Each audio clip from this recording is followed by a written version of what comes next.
কবিতাৰ শিৰোনাম এদিন ওলাবাচোন কথা আস্থা পিংগি।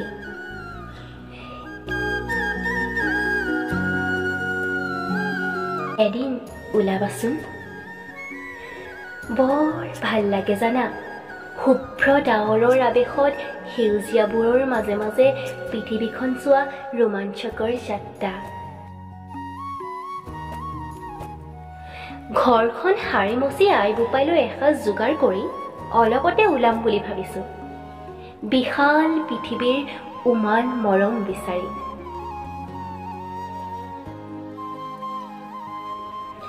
তুমি কাষত থাকিলে আৰু ভাল লাগিব। হিৰত বহি পাৰ কৰি দিম হেঁপাহৰ শাৰদীয় জোনা।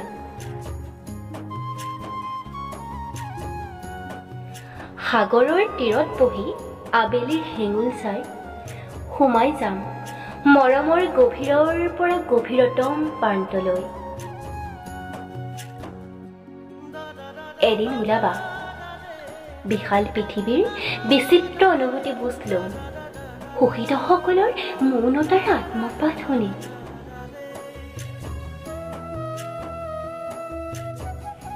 নিৰ্যাতিত অংগৰ যাতনা অনুভৱ কৰিম, আউসীৰ ৰাতি অসুৰীৰ আত্মাৰ কন্দন শুনিম।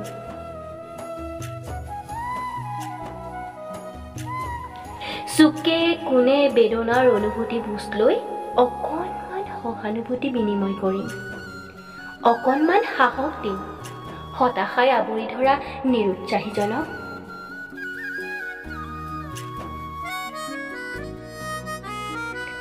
সঁচাকৈ এদিন ওলাবাচোন, উপভোগ কৰিম পৃথিৱীখনৰ বিচিত্ৰ সৌন্দৰ্য। আকাশৰ বিশালতাত সাগৰৰ গভীৰতাত দুয়ো হেৰাই যাম নিঃসহায়সকলৰ মুখত হাঁহি বিৰিঙাই, গানে মুখে নতুনৰ ৰং সানি।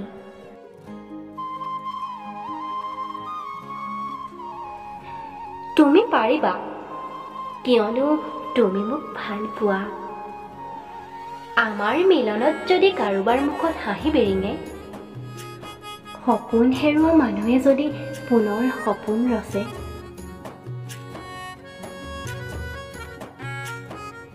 তেতিয়া দেখিবা আমাৰ প্ৰেমে ত্যাগৰ মাজেৰেও প্ৰাপ্তিৰ এক নতুন অধ্যায় ৰচনা কৰে। ধন্যবাদ।